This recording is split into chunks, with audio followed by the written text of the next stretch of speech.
Et comme premier, on va visiter du coup l'une de vos exploitations. On en parlait, la toute dernière. Elle est située sur le toit d'un centre commercial qui s'appelle SoWest. C'est en région parisienne. Et notre reporter Paul Lassène s'est rendu sur place. Des Anaïs, des Charlottes et des fraises ananas installées au milieu du toit du centre commercial entre les immeubles qui les observent. De serres en plein air ont poussé ces dernières semaines à Levallois.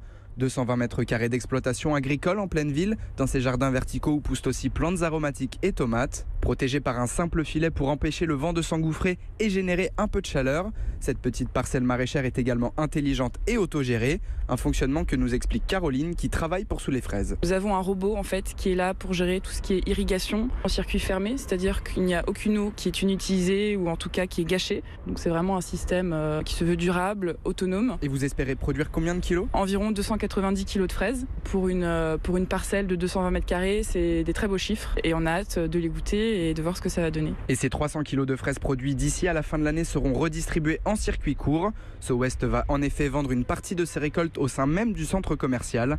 Une opportunité que Nicolas Leboucher, patron de SoWest, ne voulait pas laisser passer. C'est aussi un projet participatif pour nos visiteurs, mais aussi pour les écoles. On a aussi pour projet d'organiser des ateliers, des sensibilisations auprès des jeunes, mais aussi auprès des entreprises qui sont aux alentours sur l'agriculture urbaine et sensibiliser les gens au retour de la nature au milieu urbain. Et pour les curieux et les gourmands, le pop-up store qui vendra les premières fraises de SoWest ouvre aujourd'hui.